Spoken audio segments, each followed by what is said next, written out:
Pandian store சீரியலில் today எபிசோடில் நம்ம பாண்டியன் இருந்துட்டு கடையில் இருக்காரு. அப்போ ஒரு அம்மா பொருள் வாங்குறதுக்காக வராங்க. அக்கௌண்ட்டில் வச்சுக்கோங்க, அப்புறமா கொடுக்குறேன் அப்படின்ற மாதிரி சொல்லிடுறாங்க. அதுக்கு அடுத்ததாக பார்த்தீங்கன்னா பாண்டியன் இருந்துட்டு கொஞ்சம் இருங்கம்மா, எப்போ பாரு அக்கௌண்ட்லேயே வச்சுட்டு போனால் அரிசி பருப்பெல்லாம் நாங்கள் கொடுத்தாதானே அவங்களும் இறக்கி போட்டு போகிறாங்க. இல்லாட்டி அக்கௌண்ட்டில் வச்சுக்கோன்னா அவங்க வச்சுக்க போகிறாங்களா? இல்லை அப்புறம் எதுக்கு நீங்கள் சும்மா சும்மா அக்கௌண்ட்டுன்னு அக்கௌண்ட்டில் வச்சுக்க சொல்கிறீங்க?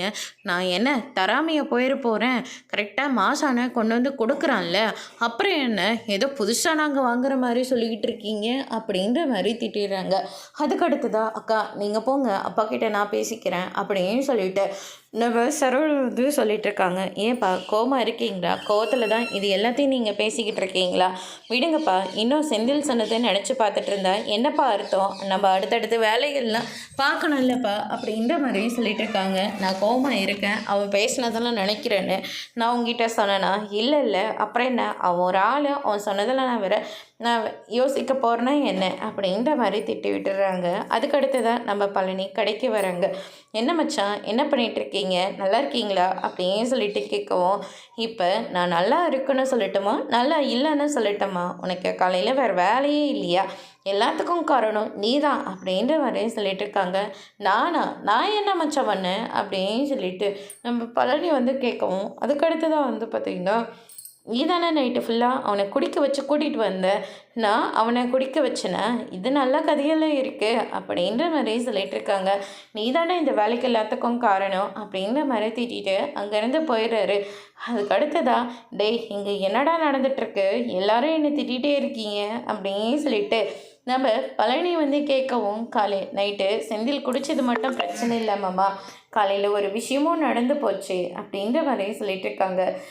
குட்டி கதை ஒன்று சொல்லட்டுமா, அது கேட்க உங்களுக்கு டைம் இருக்கா? பரவாயில்லடா நீ சொல்கிறாப்பா அப்படின்ற மாதிரி சொல்லிடுறாங்க. அதுக்கடுத்து தான் பார்த்திங்கன்னா காலையில் அப்பாவும் செந்திலும் சந்திச்சுக்கிட்டு இருக்காங்க. அதுக்கப்புறம் என்னென்னமோ நடந்து போச்சு அப்படின்னு சொல்லிட்டு நடந்த எல்லா விஷயத்தையும் பழனிக்கிட்ட சொல்லிட்டு இருக்காங்க. பழனி இதை கேட்டு ரொம்பவே ஷாக் ஆகுறாங்க. என்னடா இவ்வளோ நடந்து போச்சா அப்படின்னு சொல்லிட்டு. அதுக்கடுத்து தான் இந்த பக்கம் நம்ம அரசு இருந்துட்டு கோமதிக்கு காய்கறியெல்லாம் கட் பண்ணி கொடுத்து ஹெல்ப் பண்ணிகிட்ருக்காங்க. அதுக்கடுத்து தான் பார்த்திங்கன்னா, அம்மா இது போதுமா, இல்லை இன்னும் கொஞ்சம் கட் பண்ணட்டுமா அப்படின்னு சொல்லிட்டு கேட்கவும், கோமதி கவனிக்கவே இல்லை.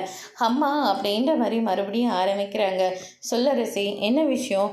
மா இந்த காய்கறி போதுமா, இல்லை இன்னும் கட் பண்ணணுமா? எவ்வளோ தூரம் கேட்டுட்ருக்க, நீ என்னம்மா யோசிச்சுட்ருக்க அப்படின்னு சொல்லிட்டு கேட்கவும், இல்லடி காலையில் செந்திலுக்கும் ராஜுக்கும் பிரச்சனை வந்துச்சுல, அதை பற்றி தான் யோசிச்சுட்ருக்கேன். உங்கள் அப்பாவுக்கு கொஞ்சம் கூட அறிவே இல்லடி, அதை தான்மா நானும் உன்னை கேட்கணும். ஏம்மா அப்பா இவ்வளோ தூரம் கோவப்பட்டுட்ருக்காரு? அண்ணன் பாவம் இல்லையா அப்படின்ற மாதிரி சொல்லிகிட்ருக்காங்க. எல்லாருமே இங்கே பாவம் தாண்டி, ஆனால் உங்கள் அப்பா பேசுகிறதெல்லாம் ரொம்ப ரொம்ப ஓவர்ரி அப்படின்ற மாதிரியே சொல்லிகிட்ருக்காங்க. அவனே பாவம் வேலை இல்லைன்னு சொல்லிட்டு பேசிக்கிட்டு இருக்கான். அதுக்கு நடுவில் அவங்க காசு கேட்குறது, அதுக்கு ராஜு இருந்துட்டு கோவமாக பேசுகிறது. வீட்டில் எவ்வளோலாம் பிரச்சனை வந்துருச்சு. இந்த வீட்டில் மாமனார் மாமியார் மருமகளுக்கெல்லாம் எந்த பிரச்சனையும் வராது. ஆனால் இவனுங்களுக்குள்ள சண்டையை தான் புருஷனை பற்றி இப்படி பேசுகிறாங்களேன்னு சொல்லிட்டு இவங்க 2 பேரும் அடிச்சுக்குவாங்கல்ல, அதை நினச்சா தாண்டி எனக்கு ரொம்ப கவலையாக இருக்குது. அப்படி எதனா சாமிக்கு நேர்ந்துக்கிட்டு செய்யாமல் விட்டுட்டுனா, அதனால தான் நம்ம குடும்பத்தில் அடுத்தடுத்த பிரச்சனைலாம் வந்துக்கிட்டே இருக்கா அப்படின்னு சொல்லிட்டு கோமதி ஒரு பக்கம் நினச்சிட்ருக்காங்க. அதுக்கு அடுத்து தான் பார்த்திங்கன்னா, அப்படியா இருக்காதம்மா அப்படின்ற மாதிரி நம்ம அரசி ஒரு பக்கம் சொல்லிகிட்டு இருக்காங்க. அதுக்கடுத்து தான் பார்த்திங்கன்னா நம்ம ராஜி வராங்க. அத்தை ஏதாச்சும் ஹெல்ப் பண்ணணுமா அப்படின்னு சொல்லிட்டு கேட்கவும், அதெல்லாம் ஒன்றும் வேண்டாம்மா, பின்னாடி நான் துணியெல்லாம் காய வச்சுருக்கேன், அதெல்லாம் கொஞ்சம் எடுத்துகிட்டு மடித்து வச்சிடுறியா அப்படின்ற மாதிரியும் சொல்லிடுறாங்க. அவ்வளோதான் அத்தை, செஞ்சுட்டா போச்சு அப்படின்னு சொல்லிட்டு ராஜி துணியெல்லாம் எடுக்கிறதுக்காக போகிறாங்க. அதுக்கடுத்து தான் நம்ம மீனா வராங்க. மீனாவை பார்த்தோன்னே ராஜி இருந்துட்டு அப்படியே சண்டனா நிற்கிறாங்க. அக்கா சாரிக்கா, எதுக்கு ராஜி நீ எல்லாம் என்கிட்ட மன்னிப்பு கேட்டுட்ருக்க? மாமா கதிரை பற்றி பேசின உடனே எனக்கு ரொம்ப கோவம் வந்துடுச்சு, அதனால தான் மாமா கிட்டே நான் அப்படி பேசிட்டேன், என்னை மன்னிச்சிடுங்கக்கா அப்படின்ற மாதிரியும் சொல்லிடுறாங்க. அவர் பேசினது எனக்கே கோவம் தான் வருது. ஆனால் என்ன பண்ணுறது, அவருக்கு இப்போதைக்கு வேலை இல்லை, மாமா வேற அப்படியெல்லாம் பேசி விட்டுறாரு. அந்த மாதிரி கோவத்தில் தான் அவர் கதிர் மேலே தூக்கி போட்டார். அதுக்கு நான் தான் உங்ககிட்ட சாரி சொல்லணும் அப்படின்ற மாதிரி மீனா வந்து சொல்லிட்டு இருக்காங்க.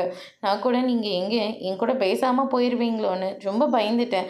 நான் எதுக்காக உங்ககிட்ட பேசாமல் இருக்க போகிறேன், அதெல்லாம் ஒன்றும் கிடையாது அப்படின்னு சொல்லிட்டு நம்ம மீனா வந்து சொல்லிட்டு இருக்காங்க. அத்தை, எனக்கு ஏதாவது வேலை இருக்கா, இங்கே உனக்கு எந்த வேலையும் இல்லைம்மா, 2 பேரும் போயிட்டு அந்த துணியை மடித்து வைங்க அப்படின்ற மாதிரியே சொல்லிடுறாங்க. அதுக்கடுத்ததா அம்மாடி எனக்கு இப்போ தான் ரொம்ப சந்தோஷமாக இருக்குது, எப்படியும் ஒரு வழியாக 2 பேரும் பேசிக்கிறாங்களே அப்படின்ற மாதிரியே சொல்லி நம்ம கோமதி ரொம்பவே சந்தோஷப்பட்டுக்கிறாங்க. அதுக்கடுத்ததாக வந்து பார்த்திங்கன்னா இந்த சைடு சொத்தை பிரிக்கிறத பற்றி லாயர் வரப்போகிறாங்க, எல்லாரும் வாங்க அப்படின்ற மாதிரியே சொல்லிட்டு இருக்காங்க. அந்த நேரம் பார்த்து நம்ம சக்திவேல் இருந்துட்டு, ஒரு நிமிஷம் அண்ணன் உங்ககிட்ட நான் கொஞ்சம் பேசலாமா, லாயர் வந்ததுக்கப்புறம் பேசினாலும் சரி, இப்போ பேசினாலும் சரி, இப்போ பேசுகிறது தான் எல்லாத்துக்கும் சரியாக இருக்கும்னு நான் நினைக்கிறேன். இந்த வீடு நம்ம எதுக்காக பழனிக்கு வந்து கொடுக்கணும், நான் ஒன்றும் இப்போயே கொடுக்குறதா சொல்லலையே, அம்மாவுக்கு பின்னாடி அவனுக்கு போய் சேரட்டும் தானே நான் சொல்கிறேன். அதில் எனக்கு துளி கூட விருப்பம் கிடையாது. பரம்பரை சொத்துன்னு இருக்கிறதே கொஞ்சம் தான், அதுக்கு பின்னாடி நீங்கள், நான், குமார், நம்ம 3 பேரும் தான் இந்த வீட்டுக்காக நம்ம உழைச்சிருக்கோம். பாதி சொத்தை நாம் தான் சேர்த்து வச்சுருக்கோம். அதுக்காக நம்ம எவ்வளோலாம் கஷ்டப்பட்டிருக்கோம். ஆனால் இவன் பரதேசி பையன் அந்த பாண்டியனோட போய் சேர்ந்துக்கிட்டு இவன் நம்ம வீட்டுக்காக என்ன பண்ணியிருக்கான், ஏதோ விருந்தாளி மாதிரி வந்துட்டான், வருவான் போவான், அதோட சரி. இவனுக்கு இவ்வளோ பெரிய வீடு கொண்டு வந்து சேர்க்கணுமா, என்னடா பேசிகிட்டு இருக்க, அவன் நம்மளுடைய தம்பிடா, அவன் நம்மளுக்கு தம்பி தான், இல்லைன்னாலாம் சொல்லலை. அதுக்காக இவன் இந்த வீட்டுக்காக எதுவுமே பண்ணது கிடையாது. இவனுக்காக 3 வேற சொத்தை வேற பங்கிடணுமா, அதெல்லாம் இல்லை. பூர்வீக சொத்துன்னு இருக்குல்ல, அதை இவனுக்கு 3ல் இவனுக்கு ஒரு பங்கு கொடுத்தா மட்டும் போதும். இவனுக்காக கடை வச்சு கொடுத்ததே ரொம்ப பெரிய விஷயம்.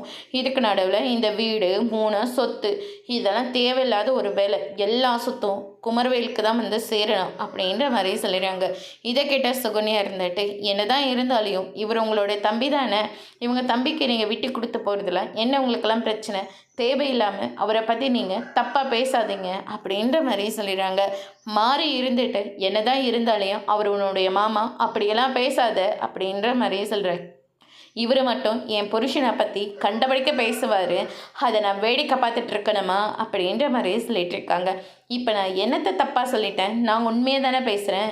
இவன் அந்த ஓடுகாலி ஓடி போனும்போது அக்கா அக்கான்னு சொல்லிட்டு முன்னாடியே பிடிச்சிட்டு போனவன், கையில் 10 பைசா கூட இவனுக்கெல்லாம் இல்லை. ஏதோ நாங்கள் கடை வச்சு கொடுத்ததுனால இப்போ ஏதோ காசு போடுறது அவ்வளோதான், மற்றபடி இவங்கிட்ட என்னத்தை இருக்க போகுது. அண்ணன், தேவையில்லாமல் வார்த்தையை விடாதீங்க, நானும் உங்க கூட பொருந்தவன் தானே, எனக்கு நீங்கள் இந்த சொத்தில் எதுவுமே கொடுக்க வேண்டாம். ஏன் நீங்கள் கொடுத்த கடையை கூட நீங்களே வச்சுக்கோங்க, அது கூட எனக்கு தேவையில்லை. ஆனால் யாரோ ஒருத்தர்கிட்ட பேசுகிற மாதிரி என்கிட்ட பேசாதீங்கன்னு ரொம்பவே கஷ்டமாக இருக்குது, உங்களை கையெடுத்து கும்பிட்டுக்கிறேன் அப்படின்ற மாதிரி சொல்லிடுறாங்க. ஆமாடா, நீ யாரோ ஒருத்தன் தாண்டா, நீ ரோட்டில் பருவந்தாண்டா, நீ என் தம்பே இல்லை அப்படின்னு சொல்லிட்டு சக்திவேல் வந்து சொல்லிடுறாங்க. இதை கேட்டுன்னு மொத்த பேர் வந்து ஷாக் ஆகுறாங்க. அதோடு இன்னைக்கான எபிசோட் முடிச்சிருக்காங்க. இனி பாண்டியன் ஸ்டோர் சீரியலில் அடுத்தடுத்து என்னெல்லாம் நடக்க போகுதுன்றதை வெயிட் பண்ணி பார்க்கலாம். தேங்க்யூ.